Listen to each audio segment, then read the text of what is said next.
Olá a todos, bem-vindos ao Coffee Paste. Eu sou o Pedro. A minha convidada de hoje é a criadora Aura, que tem um novo projeto chamado Transperformatividade, que se vai apresentar no dia 1 de julho no Teatro da Didascália, em Vila Nova de Famalicão. Olá, Aura, e antes de mais, bem-vinda a estes minutos de conversa aqui connosco. Olá, Pedro. Muito obrigado, mais uma vez por estarmos reunidos e por podermos fazer uma entrevista. Sim, é um gosto. Olha, eu queria começar com uma pergunta mais genérica. Tentar saber da tua parte o que é que em geral te inspira a criar. Que ideias é que, como é que te surge? Uhum. Ou seja, na verdade, o meu trabalho parte muito a partir de uma ideia, de uma espécie, às vezes, de conceito que, que me surge na cabeça e que eu sinto que durante algum tempo não desaparece, porque há várias ideias soltas que nos aparecem diariamente e eu sinto que aquela que se calhar acaba por resistir mais no meu cérebro e por me chatear um pouco mais, talvez seja a que eu venha a acabar por executar. Hum, E por vezes também acabo por misturar várias ideias numa só e perceber que há uma forma de coexistência entre elas. Muitas das vezes surge a partir das minhas próprias experiências, como é algo inevitável em muitos outros artistas. hum, Outras vezes por coisas também que eu sinto que estão a acontecer e há uma urgência para que se fale nessas questões. Uh, e para colocá-las em cima da mesa. É um hum, pouco por aí. hum. E depois, a partir disso, começo a perceber melhor como é que eu posso materializá-la, não é? Porque a arte passa muito também por essa execução, às vezes, da ideia, e então começo a ver as várias formas, e é às vezes por aí que eu encontro que talvez vai ser na performance, ou na escrita, ou numa instalação, numa pintura, porque também tenho esse background. Ok, ok, muito bem. Passemos agora então para a performance transperformatividade, para tentar saber como é que ela surge na tua. Lá está, falámos de inspiração. Como é que surge esta ideia para este trabalho? Ou seja, este é o meu segundo projeto em contexto profissional, de certa forma. O meu anterior foi uma performance a solo chamada 7 Quase 8, e este trabalho não deixa de ser uma continuação a partir do outro. Na verdade, Transperformatividade surge como o meu título de tese de mestrado, onde eu fiz esse projeto, Uhum. e a partir daí eu descobri este conceito e descobri o potencial que ele tinha para ser aplicado. E então, no ano passado, acabo-me por debruçar ainda mais sobre este conceito de transperformatividade, que já o tinha escrito acerca, e de querer trazê-lo para um contexto mais performativo e artístico. E no ano passado também acabo por me aperceber da urgência que é reunir várias pessoas da comunidade trans dentro deste projeto, e então ele passa a ser um projeto colaborativo com, neste momento, 9 intérpretes e outras pessoas a ajudar noutras áreas. Uhum. Uh, e é um pouco isso, ou seja, sobre a ideia inicial, parte na mesma, como no meu anterior projeto, de como transpor agora não só a minha vivência, mas a nossa vivência enquanto pessoas trans para um contexto artístico e que tenha também um impacto social e político. E dessa forma eu decidi convidar estas pessoas para partilharem também as suas próprias histórias e para podermos perceber este momento de mudança bastante importante na história, não só nacional como global, e, uh, e desenvolvemos metodologias através do movimento, da escrita, Pronto, de formatos de entrevistas também. exato. Eu ia precisamente perguntar como é que se encontra essa forma, essa tal forma que tu referes de transpor a vivência enquanto pessoas trans para a obra artística. Em que é que isso se consubstancia na prática? Claro.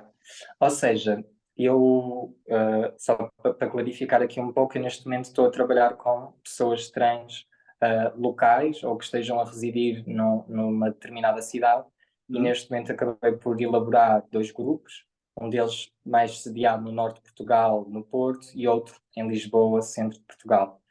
E com esses dois grupos eu tenho tido vários dias de residência, nomeadamente no final, cerca de 3 semanas, o que é um processo curto, mas que ao mesmo tempo nos possibilita ainda assim explorar e conhecermos ainda melhor.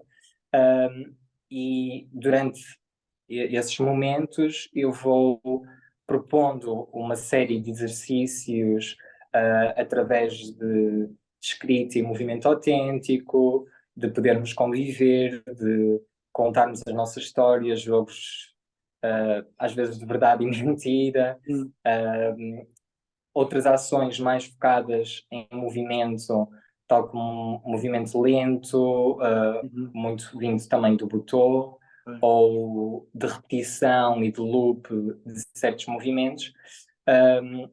Mas, sobretudo, eu acho que o mais importante em todo este tempo de criação é também nos sentirmos à vontade e de criarmos um espaço seguro para a própria comunidade e para estas comunidades que estão dentro da comunidade maior. O processo acaba também por acontecer de forma horizontal, ou seja, embora eu assuma esta responsabilidade de trazer estas metodologias, convido as próprias pessoas de também partilharem as suas próprias práticas, pesquisas. Também acabamos por ler, por exemplo, textos transfeministas em conjunto e debatermos sobre eles e em que forma é que alguns deles podem assemelhar as nossas próprias vidas, como é que as nossas experiências também podem ser bastante diferentes, mas ao mesmo tempo em certos momentos aproximarem-se, e é um pouco em torno disto que temos vindo a explorar nas semanas passadas. E é nessa forma que se encontra aquilo que tu também chamas o cruzamento das áreas teóricas com as práticas contemporâneas. Tem a ver com esse trabalho que é feito, nomeadamente nas residências, imagino. Exatamente. É um trabalho também feito a priori, ou seja, desde esta dissertação que eu escrevi, há todo um conjunto de livros transfeministas que fazem parte deste trabalho, deste projeto. Por acaso bastante essencial tem sido Um Apartamento em Urano, de Paulo Preciado. É um livro assim super especial para mim e penso para muitas outras pessoas da comunidade, e que tem sido um alicerce também. E depois, a partir daí, tentarmos aplicar alguma desta teoria às nossas próprias vidas, ou também aplicarmos as nossas próprias vidas a esta teoria, o que é que se assemelha por vezes, ou não, e a partir daí movermos para uma parte mais de movimento e do corpo. Exato, eu ia precisamente perguntar o que é que podemos esperar dessa peça final ou não final, que em princípio se calhar está sempre aberto, não sei, que vai ser apresentado no dia 1 e depois em várias datas em outros locais do país. Sim, ou seja, a primeira abertura do processo, como tu mencionaste, é dia 1 de julho, no Teatro da Escália, em Joane, Famalicão. Seguida, logo a 13 de julho, por uma outra abertura de processo na Gráfica, durante a MAPS, em Setúbal. E estes são os 2 primeiros momentos em que cada grupo tem a possibilidade de apresentar o que tem sido desenvolvido ao público, mas também de ainda recebermos feedback e com uma possibilidade de melhoria, mesmo assim, do próprio trabalho, porque são apresentações ainda em contexto de residência.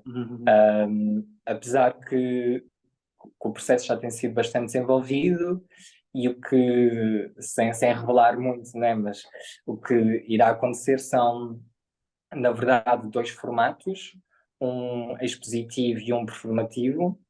O expositivo parte das entrevistas que fiz a cada intérprete, com cerca de meia hora, máximo uma, sobre as suas experiências, e a própria pessoa pode partilhar de forma real, mas também de forma fictícia, e ao mesmo tempo crítica e reflexiva sobre o momento que estamos a viver. E estas entrevistas são partilhadas através de meio audiovisual, e neste momento inicial de abertura será através do telemóvel do público, que pode escanear um code e ter acesso a estes testemunhos que surgiram também numa espécie de arquivo de histórias de pessoas trans, que pretendo ainda levar além e fora deste projeto. E a outra parte performativa consiste numa performance de cerca de 1 hora, em que o público está presente no espaço cênico, embora possa circular nele, sentar-se, experienciá-lo também, e 5 performances estarão nesse espaço de cada grupo, e a ação irá partir de momentos inicialmente mais individuais pelo espaço, consequentemente de criação de duos e de trios na performance e de ligação entre os corpos no espaço, acabando com composições escultóricas que partem de uma pesquisa que também tenho vindo a fazer conjunta com os intérpretes, em torno de histórias de dissidentes de género, em busca de procura também de uma ancestralidade trans, e trazermos referências a pinturas, esculturas e a histórias através destas composições finais da peça. Iremos também utilizar um objeto cênico, é o único no espaço, que é o plintos, como uma forma que são bastante utilizados dentro de espaços expositivos, mas que neste caso queremos trazê-los para podermos pensar em conjunto sobre o que significa a equidade e qual a diferença da equidade e da igualdade. E neste caso existe uma imagem em específico que demonstra que a igualdade seria talvez uma pessoa ter um plinto cada, mas sendo que há pessoas mais altas e mais baixas, e estamos a falar de relações de poder, talvez a pessoa mais baixa, na verdade, precise de 2 plintos e a mais alta não precise de nenhum. E isso é a equidade e a diferença entre ambas. E então a nossa relação com os plintos no espaço será um pouco essa, de por vezes nos podermos elevar como artistas e como pessoas, de modo a estarmos num contexto mais justo na sociedade. Muito bem. Quando olhas para a frente, para o futuro, já tens planos para novas criações? Estás focada nesta? Ou queres continuar a trabalhar estes temas? O que é que tu vês quando olhas um bocadinho para a frente? Então, este projeto ainda quero continuá-lo. Eu não visiono propriamente um projeto a curto prazo. Já tenho vindo a trabalhar neste projeto há 1 ano e pretendo continuá-lo em 2024 e 2025, se não ainda mais, tendo já apresentações também para o final do ano no Campo Alegre e no próximo ano, e ainda também no Tempo de Imagem, e no próximo ano na oficina em Guimarães.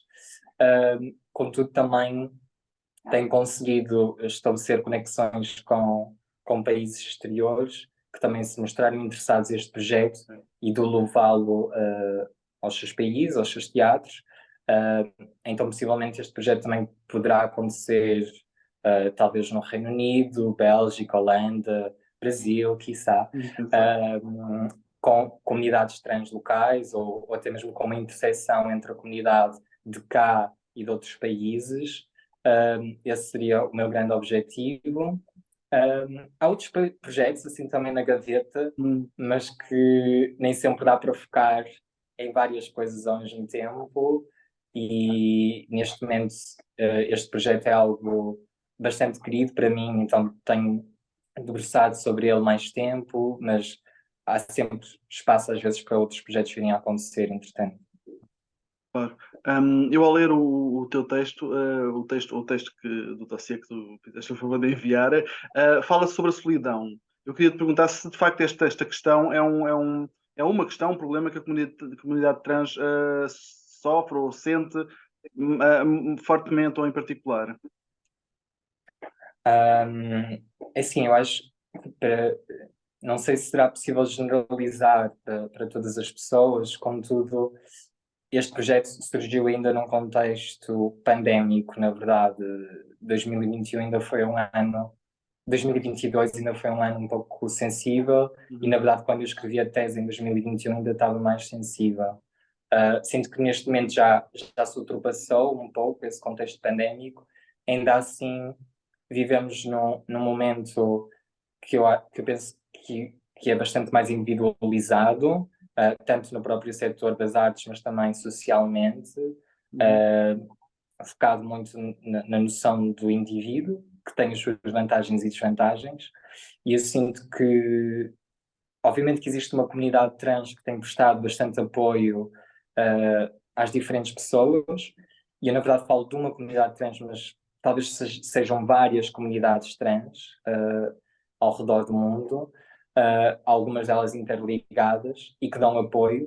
Contudo, pelo menos no meu caso, e sinto que ainda há a questão de olharmos muitas vezes ao nosso redor no dia a dia e de sentirmos um pouco à parte ou um bocadinho alienígenas, no sentido em que muitas das pessoas da sociedade não conseguem perceber totalmente estes conceitos, tanto família como amigos também existe esses casos, muitas vezes temos de criar as nossas próprias famílias com as nossas redes de contactos, e então se calhar é nesse sentido que eu falo desta solidão vivenciada por algumas pessoas trans, no sentido de ainda sentir que a sociedade não avançou o suficiente para nos incluir dentro dela, e isso leva-nos a ter que lidar com por vezes depressão, com isolamento, com não conseguirmos sair de casa, porque também não podemos sofrer de microviolências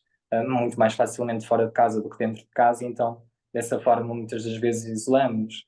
Não é por acaso que muitas das pessoas trans têm trabalhado, por exemplo, em call centers, mas a partir de casa, porque é um trabalho que as coloca numa posição em que não têm de estar visíveis ou em confronto com outra pessoa, conseguem estar protegidas pela sua cara, não estar a ser vista, embora assim as pessoas podem obviamente sofrer de abusos laborais e por parte de clientes, mas de certa forma ajudas a controlar outros preconceitos que possam acontecer fora de casa.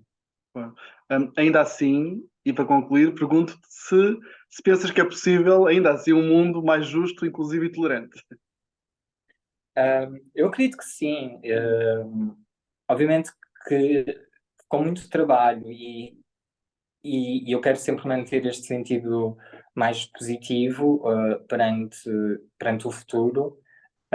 Contudo, obviamente que isso vai sempre trazer desafios, não é de um dia para o outro que se consegue mudar o mundo, conseguem-se fazer revoluções, talvez de um dia para o outro, como aconteceu com o 25 de Abril, mas que agora hoje em dia nem sei se seriam possíveis acontecer, por diversas razões, mas eu sinto que se conseguirmos trabalhar de forma conjunta e nas nossas próprias individualidades assumirmos esta responsabilidade perante acolhermos a diferença num futuro, acredito que seja possível de facto vivermos sem preconceito ou com muito menos preconceito.